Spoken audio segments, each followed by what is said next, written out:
자, 오늘 주시는 하나님 말씀 히브리서 11장 11절에서 12절까지 말씀 저와 한 목소리로 함께 읽겠습니다. 시작. 믿음으로 사라 자신도 나이가 많아 단산하였으나 잉태할 수 있는 힘을 얻었으니 이는 약속하신 이를 미쁘신 줄 알았음이라. 이러므로 죽은 자와 같은 한 사람으로 말미암아 하늘의 허다한 별과 또 해변의 무수한 모래와 같이 많은 후손이 생육하였느니라. 아멘. 여러분, 우리가 신앙생활을 하다 보면요, 좀 이렇게 주눅들 때가 좀 있지 않으세요? 어떤 때냐면 특히 이제 우리 주변 친구들을 보다 보면은 분명히 나하고 너무 비슷한 또래 친구들인데 저 친구 찬양할 때 보면 너무 뜨거운 거죠, 그죠? 또 어떤 친구 예배는 와, 저 친구 예배는 무조건 받으실 거야. 야, 저 친구의 예배 안 받으시면 야, 누구 예배를 받겠어? 야, 나는 너무 비교된다. 아마 이런 친구들이 있을 거예요. 아마 훈련 받으면서라든지 여러 상황에서 그런 주눅들 때가 있을지도 몰라요. 그리고 여러분, 솔직히 말해서 우리가 신앙생활하면서 여러분 하나님께 쓰임 받고 싶습니다. 자, 이런 소원 없는 사람 있습니까? 우리 한평생 살아가면서 내 인생 정말 하나님께 쓰임 받는 인생 되고 싶다. 다 이런 소원 있으시죠?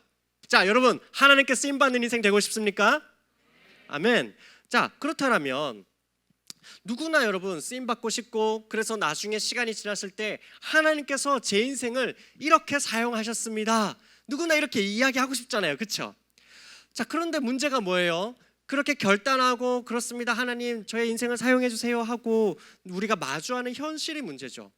그 현실을 보면 그래, 오늘도 내가 하나님께 쓰임 받는 이 하루가 되었으면 좋겠다라고 결단해 보지만 오늘 당장 하루를 마무리할 때 내 일상을 보면 와, 성경 한 장, 말씀 한 장 보지 않고 기도 더더욱 하기 싫고 식기도라도 했으면 너무 다행이고, 그런 모습을 우리가 또 발견하게 된다는 거죠.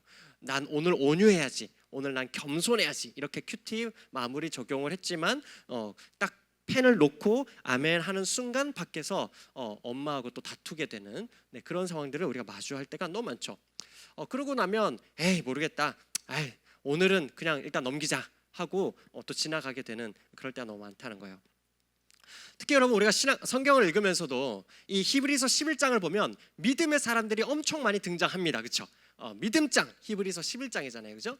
그런데 이 히브리서 11장 여기 보면은 믿음으로 뭔가를 다 이겨내고 막 이런 내용들이 앞으로 좀 많이 나올 거거든요. 이런 내용들을 우리가 열거되는 걸 볼 때 야, 나도 그래 이렇게 신앙생활 해야지 하면 너무 감사하고 다행인데, 문제가 뭐예요? 읽으면 읽을수록 나는 이 사람들하고 좀 다른 것 같아. 아브라함, 막 사라, 모세, 막 삼손, 막 이런 사람들하고 난 좀 다른 것 같아. 난 너무 부족해. 이런 생각 속에서 좀 물러나게 되는 경우가 여러분 좀 있지 않으세요? 여러분, 오늘 본문만 해도 혹시 좀 그렇게 다가올지 모르겠어요. 11절에 우리가 함께 읽은 그 11절에 보니까 사라라고 하는 사람이 등장합니다, 그렇죠? 믿음의 조상, 그럼 아브라함, 그 아브라함의 아내 사라죠. 그 사라가 나이가 많아서 아이를 갖지 못했다. 하지만 믿음으로 아이를 낳았다. 이 내용 어릴 때부터 주일학교 때부터 너무나 익숙하게 들어왔죠, 그죠? 그래서 아마도 그랬나 보다 하면서 성경에 탁월한 인물들 많이 나오니까 또 그런 얘기인가 보지 하고 지나치기가 너무 쉬운 것 같아요. 믿음의 조상 아브라함 이야기, 나이가 많아서 아이 못 낳았지만 믿음으로 약속의 자녀를 낳았다. 아주 익숙한 이야기로 넘어가기 쉬워요. 그런데 여러분, 이 익숙한 이 말씀을 우리가 다시 한 번 더 뒤집어서 생각해 보면요, 너무나 당연한 이야기인데 또 뒤집어서 생각해 보면 아브라함과 사라의 삶을 보면요, 오히려 아브라함과 사라의 이야기는 믿음의 이야기라기보다는 사실 실수와 실패와 좌절의 이야기에 더 가깝다라는 사실을 우리는 발견하게 됩니다. 다시요, 아브라함과 사라의 이야기는 다시 한번 우리가 찬찬히 생각해 보면 아브라함의 이야기, 사라의 이야기는 믿음의 이야기라고 보기에는 좀 어려운, 오히려 실수, 실패, 그래서 좌절의 이야기로 우리가 보는 것이 더 당연하다는 생각을 하게 될 거예요. 몇 가지만 좀 간단히 볼까요? 여러분, 아브라함이라는 사람 다 아시죠? 이름 많이 들어보셨죠? 여러분, 그 아브라함이 처음에 하나님께 부름 받았을 때 그 나이가 몇 살이라고요? 75살. 그래요, 맞아요. 그죠? 여러분 다 얘기하고 싶었잖아요, 그죠? 자, 75살에 부름 받았어요. 자, 그리고 사라의 나이는 10살 어리거든요. 65살 남편과 함께 땅을 떠납니다. 하나님께서 땅을 주고 약속의 자녀를 주겠다라고 해서 남편과 함께 흔쾌히 떠나가요. 자, 그런데 약속의 땅에 이르릅니다. 문제는 기근이 닥칩니다. 그래서 이 기근을 피해서 이집트로 내려가죠. 자, 여기서 이제 문제가 생겨요. 아브라함은 이집트 다른 사람들이 볼 때 자기 아내 사라가 너무 예뻐서 자기의 아내라고 말하지 않고 우리 여동생이라고 말합시다. 이렇게 아내랑 합의를 봅니다. 65세의 나이에도 불구하고 사라의 미모가 뭐 어땠는지 모르겠는데 정말 너무 아름다웠대요. 그래서 성경을 보면 실제로 너무 아름다워서 사람들이 남편인 아브라함을 죽일까봐 아브라함이 두려워하는 장면이 나오거든요. 그리고 실제로 이집트 왕의 눈에 띄어서 사라가 65세 할머니 그 사라가 이집트 왕궁에 들어갑니다. 그만큼 아마 사라의 이 미모는 뭔가 있었나 봐요. 뭔가 아우라가 있었던 것 같습니다. 그래서 근데 문제가 있죠. 여러분 어때요? 여러분 자 우리 자매들, 여러분 남편이 당신만 평생 사랑할 거야 라고 해놓고 자기가 이제 죽을 것 같으니까 여보 당신 너무 아름다우니까 여보 너무 아름다워 그러니까 여보 여동생이라고 하자. 그래서 누가 여보한테 청혼하면 가자. 여보 잘 가. 이렇게 말하면 여러분 어떻게 하시겠어요? 그 형제와 계속해서 사시겠어요? 아니 제가 그런 게 아니고요. 만약에 그렇다면 아브라함이 그랬다라는 거죠. 이 별로죠. 여러분 이게 하나님께서 자기가 두려워서 자기 아내를 남한테 내어주는 남자, 이거 별로예요, 그죠? 다시 말하지만 제가 그런 거 아니고요. 아브라함이 그랬다고요. 그런데 여러분 이런 일이 몇 번 일어나냐면 2번이나 이런 일이 일어납니다. 그리고 하나님 입장에서도 하나님과의 관계 입장에서도 하나님께서 분명히 약속의 자녀를 너를 통해서 낳게 하겠다라고 하셨는데 지금 이 아내 사라가 다른 사람에게 그렇게 가버리면 어떻게 되는 거예요? 하나님과의 약속이고 뭐고 그것마저도 다 깨지는 거잖아요. 여러분 아브라함은요 이런 면을 보면 아브라함은 당장 자기 눈앞에 어떤 상황이 닥치면 그 상황에 쉽게 두려워했던 사람인 것 같아요. 그래서 그 상황을 어떻게든 당장 모면해 보려고 임기응변으로 대하기 일쑤였던 것 같아요. 여러분 우리 일상에서도 이런 모습을 좀 자주 보지 않으세요? 상황이 어쩔 수 없었어요 라는 말을 하나님과 사람 앞에서 좀 쉽게 이야기하고 있지는 않습니까? 하나님과의 약속이 있습니까? 그런데 그 약속 상황이라고 하는 친구가 등장하면 우린 너무 쉽게 그 약속을 쉽게 자주 바꾸어 버리거나 멈춰 버리진 않습니까? 여러분 이뿐만 아니에요. 아브라함과 사라는요 이 일이 있고 나서 10년 정도 지나서 또 어떤 일이 있었냐면 이번에는 타협을 하기 시작합니다. 그 상황과 타협이요. 어떻게 타협하느냐? 자, 아브라함이 이렇게 생각했던 것 같아요. 또 사라가 이렇게 생각했던 것 같습니다. 아니 여보 보세요. 하나님이 당신을 통해서 자녀를 낳겠다고 했지 내 몸에서 낳겠다고 한 건 아닌 것 같아요. 10년 동안 우린 아이가 없잖아요. 여전히 아이가 없잖아요.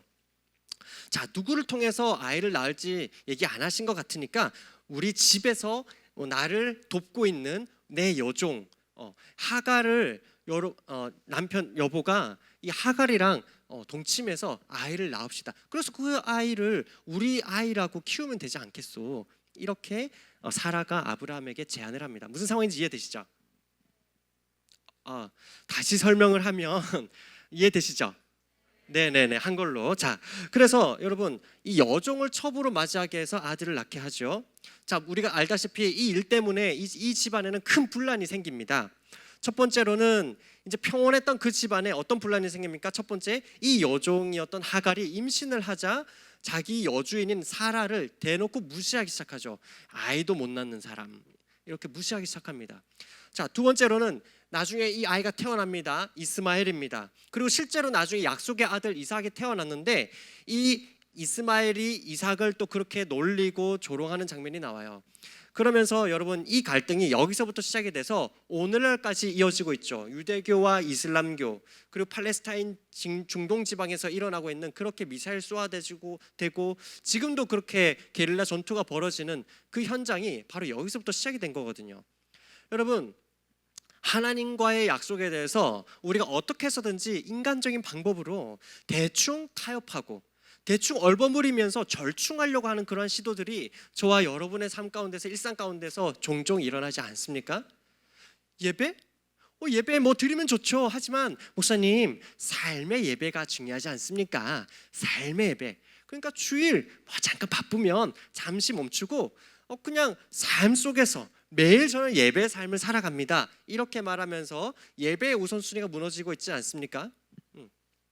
또 목사님 신앙 좋지요. 하지만 한편에는 실력도 중요하죠. 신앙과 실력의 균형 이것이 너무 중요하지 않습니까? 라고 말하면서 결국에는 그 신앙생활이라는 것을 일주일에 한 번 교회 오는 것으로 그냥 도장 찍는 것으로 그렇게 우리가 치부하고 있지는 않습니까?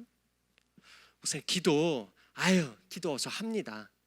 기도 평소에 모든 순간에 저의 삶의 모든 호흡이 기도입니다 목사님이라고 말하면서 단 10분도 20분도 30분도 골방에서 시간을 따로 내서 기도하는 시간이 없진 않습니까? 우리 지난 겨울 그래서 박지호 목사님이 하셨던 그 말씀 기억나시죠? 저는 늘 기도합니다. 따로 시간 내서 기도하고 이런 거 안 하고요. 저는 하루 종일 기도하면서 지냅니다 라고 말하면 그게 바로 기도 안 하는 거다 라고 하셨던 거 여러분 기억날 거예요. 여러분 어때요? 아브라함과 사라도 우리처럼 이러한 실수를 여러 번 했습니다. 자주 했습니다. 여러분 그렇게 시간이 흘러서 심지어 아브라함과 이삭의 시간 25년이라는 시간이 이렇게 쑥 지나갑니다. 여러분 아마도 25년이면은 어느 정도인가 생각해 보면 6학년 밑으로 25살 미만. 저는 25살 미만입니다. 손 한번 들어볼까요? 그래요. 자 내릴까요? 자 여러분의 나이만큼 시간이 또 흐른 거예요.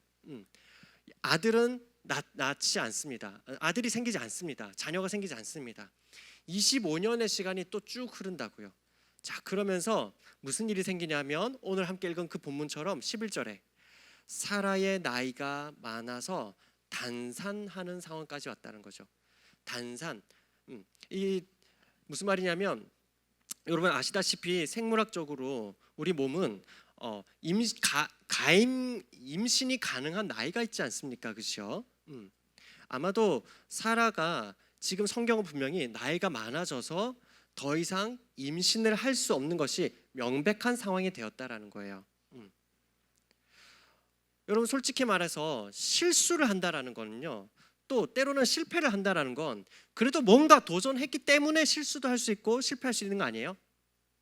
그렇죠?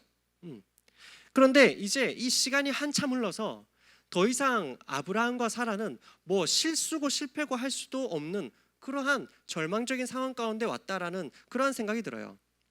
여러분 여성으로서 이 당시에 중동 고대 이 시기에 여성으로서 사라가 임신할 가능성이 이제는 정말 제로가 되었다라는 이 상황은 사라 입장에서는 너무나 힘들었을 거예요. 여러분 오늘 본문에서 단산하였다라고 하는 이 표현은요 좀 그 문자적으로 보면 이렇게 볼 수 있거든요.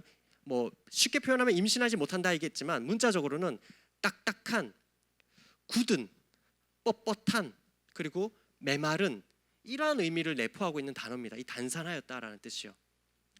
여러분 보통 나뭇가지가 살아있으면 그 나뭇가지는 좀 딱딱하지만 그래도 물렁물렁함이 느껴지거든요.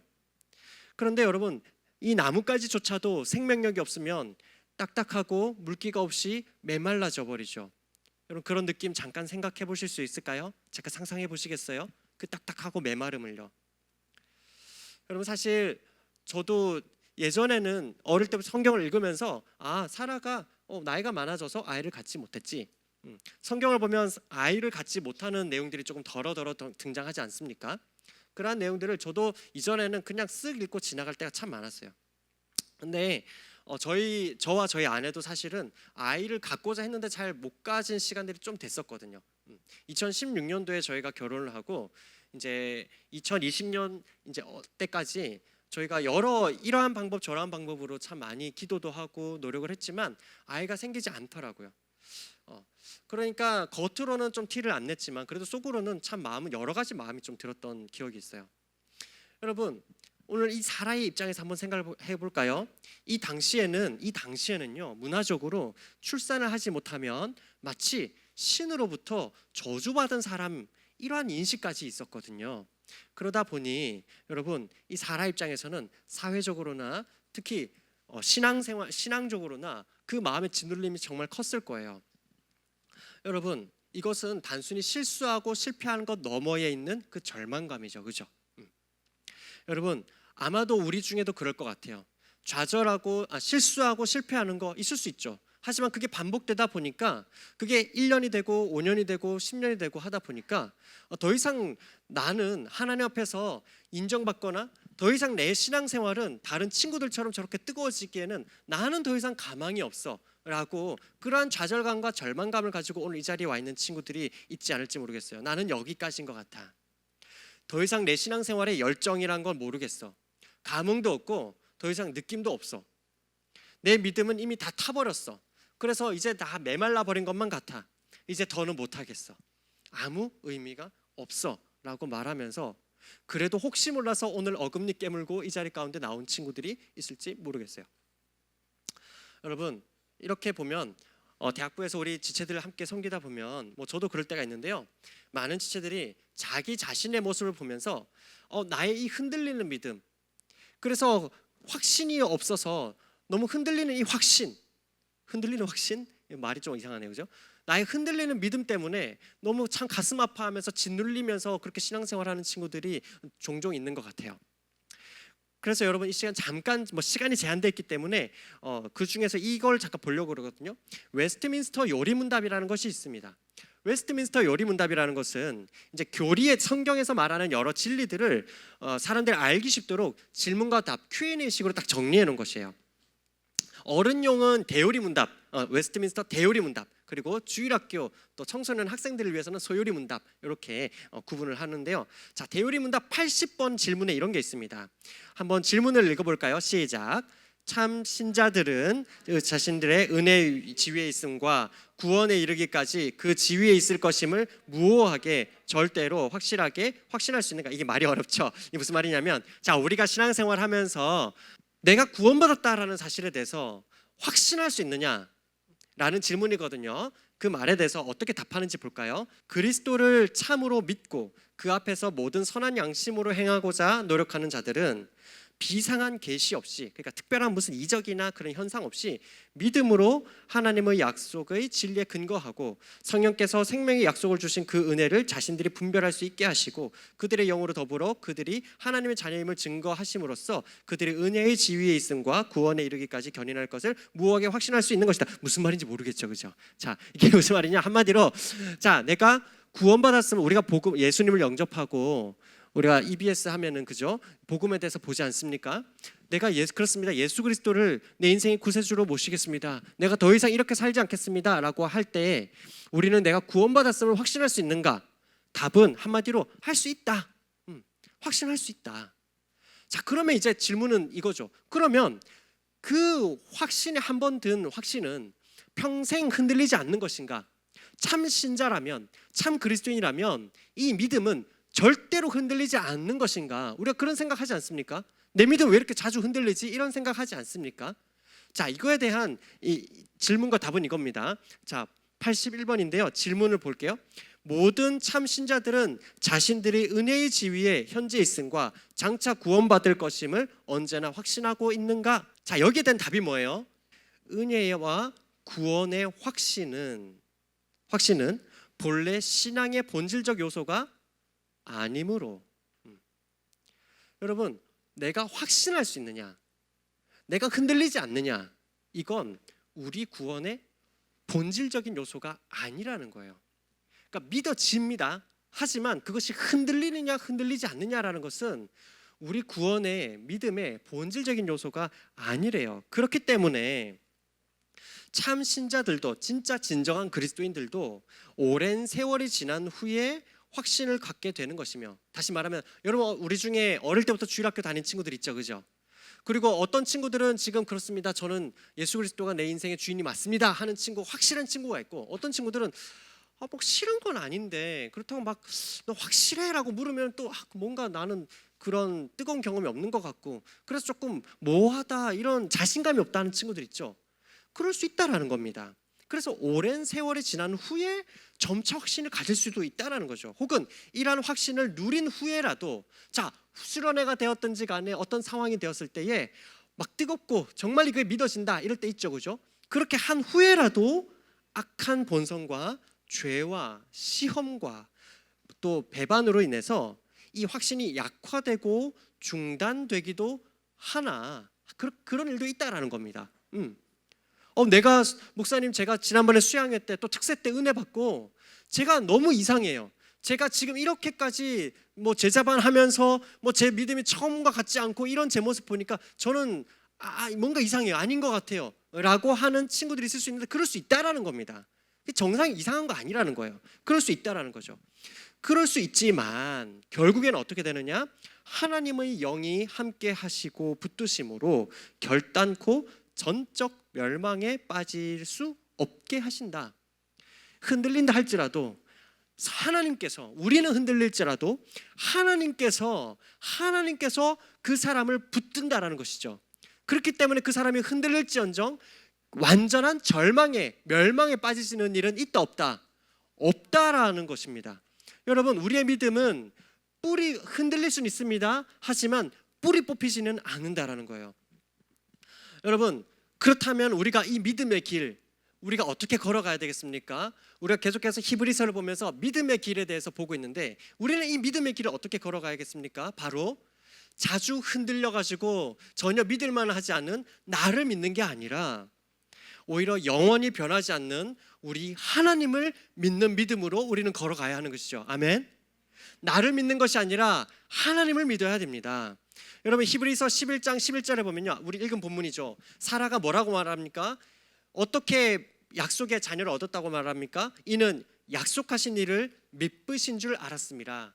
아멘. 믿부다라는 단어는 믿음직하다라는 뜻이에요. 그래서 디모데후서 2장 13절을 보면 이렇게 되어 있습니다. 함께 읽어볼까요? 시작. 우리는 믿음이 없을지라도 주는 항상 믿으시니 자기를 부인하실 수 없으리라. 네, 우리 옆에 좌우를 보면서 이렇게 인사할까요? 흔들려도 뽑히지 않습니다. 한번 인사하시죠. 흔들려도 뽑히지 않습니다. 네, 한 번 더 인사할까요? 흔들리는 나를 믿지 말고 흔들림 없는 하나님을 믿읍시다.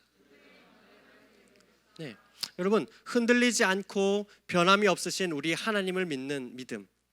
여러분, 이 믿음을 끝까지 잘 붙들고 가기 위해서는 세 가지가 필요하다고 말합니다. 첫 번째 따라볼까요? 자람. 하나님을 향해서 우리의 믿음은 자라가야 됩니다. 어느 날 짠 해서 완성되는 게 아니라는 거죠. 데살로니가 후서 1장 3절에서 이렇게 말합니다. 형제들아, 우리가 너희를 위하여 항상 하나님께 감사할지니 이것이 당연함은 너희의 믿음이 더욱 자라고 너희가 다 각기 서로 사랑함이 풍성함이니. 믿음이 자라는 것에 대해서 성경은 감사해하기도 하고 또 기도하는 모습을 볼 수 있죠. 자, 첫 번째 자람입니다. 두 번째 연습, 아니면 이렇게 할까요? 훈련. 예, 훈련이 필요합니다. 디모데전서 4장에 보면 이렇게 되어 있죠. 내 자신을 연단하라. 경건에 이르도록 내 자신을 연단하라.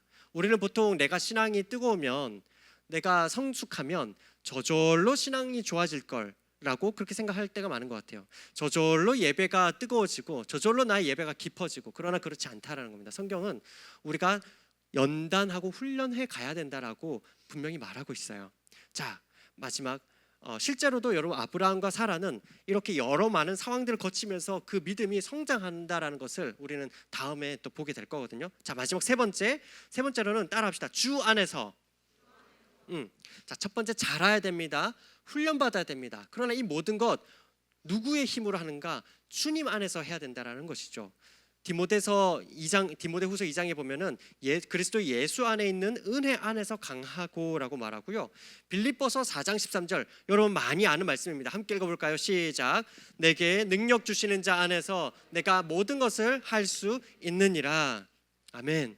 자, 여러분 이렇게 할 때에 우리 12절에 보니까 아이를 낳을 수 없었던 아브라함과 사라, 그리고 100세 그리고 90세 노인이었던 이 사람들, 생명을 전혀 낳을 수 없었던, 그래서 죽은 자와 같았던 그 사람들 어떻게 되었습니까? 히브리서 11장 12절 우리 마지막으로 함께 읽어볼까요? 이러므로 죽은 자와 같은 한 사람으로 말미암아 하늘의 허다한 별과 또 해변의 무수한 모래와 같이 많은 후손이 생육하였느니라. 아멘. 여러분, 하나님의 역사는 죽은 자와 같은 바로 그때, 저와 여러분이 나는 이제 끝난 것 같아, 난 더 이상 소망이 없어 라고 말하는 그런 죽은 사람 같은 바로 그때 하나님의 생명의 역사가 일어난다라고 말합니다. 여러분, 혹시 우리 중에 하나님의 때를, 하나님의 비전을 또 하나님으로 말미암아 내가 나의 예배가 회복되기를 바라나, 나의 인생이 메마른 것처럼 그래서 너무 힘든 지체들이 있습니까? 여러분, 하나님의 역사가 일어나려면 세 가지가 필요하대요. 그 세 가지는 첫 번째 하나님의 뜻대로 가야겠죠. 하나님의 뜻. 두 번째로는 하나님의 방법. 마지막 세 번째로는 하나님의 때랍니다. 하나님의 뜻과 하나님의 방법과 하나님의 때, 이 세 가지가 함께 조합이 될 때에 하나님의 역사가 일어난다라는 거예요. 우리는 문제가 뭐죠? 우리는 가장 어려워하는 게 하나님의 때인 것 같아요. 그래서 하나님 때를 기다리지 못하다 보니 내 방식대로 하나님의 약속을 저버리거나 혹은 합리화하면서 절충해 버리는 경우들이 많죠. 그러다 보니까 좌절하고 또 실망할 때가 많은 것 같아요. 또 그게 반복되다 보니까 내 믿음은 형편이 없다라고 말하면서 하나님으로부터 떠나려고 할 때가 많은 것 같습니다. 여러분, 이 시간 말씀을 마무리하고자 하는데요. 하지만 여러분, 다시 한번 말합니다. 여러분, 우리가 다시 한번 기억할 것, 믿음의 대상은 내가 아니라 흔들리지 않는 하나님이시라는 것. 그 하나님은 나를 살리시고 결국 생명의 열매를 맺게 하시는 하나님이시라는 것. 창세기 21장 6절에서 7절 보면 정말 마지막으로 이렇게 되어 있습니다. 오늘 설교 제목이 웃게 하시는 하나님이신데요, 이 사라가 어떤 상황을 맞이합니까? 사라가 이르되 하나님이 나를 웃게 하시니 듣는 자가 다 나와 같이 웃으리로다. 또 이르되 사라가 자식들을 젖먹이겠다고, 아니 사라가 젖먹이겠다고 누가 아브라함에게 말했겠으리요마는 아브라함의 노경에, 자, 나이가 많을 때에 내가 아들을 낳았도다 하니라. 여러분, 우리 중에 웃지 못해서 어려운 가운데 있는 지체들이 있습니까? 하나님께서 저와 여러분을 웃게 하실 줄 믿습니다. 아멘. 하나님께서 저와 여러분이 정말 웃을 수 있도록 지금 그 웃음의 길로 인도하시는 줄 믿습니다. 아멘. 왜요? 내가 아니라 하나님께서 나를 아시기 때문에 그렇죠. 이 시간 우리 그 하나님을 향한 그 고백으로 나아갔으면 좋겠습니다. 우리 이 찬양 어릴 때부터 많이 불러본 찬양일 텐데요, 내 이름 아시죠? 라는 찬양이 있어요. 여러분, 이 찬양이 영어 가사 제목은 이렇습니다. 우리가 보통 내 이름 아시죠? 그러면 한글로, 그죠? 하나님 제 이름 아시죠? 이렇게 많이 느껴지잖아요. 그런데 실제로 영어 제목은 그게 아니라 He knows my name이에요. He knows my name. 그는 내 이름을 아신다. 이건 사실이라는, 그냥 객관적인 사실이라는 거죠. 제 이름 아시죠? 제발 좀 알아주세요. 이게 아니라 그는 아신다. He knows my name이라는 거죠. 여러분, 이 찬양을 우리 함께 고백하면서 부르면서 우리 하나님 앞에 나아가겠습니다.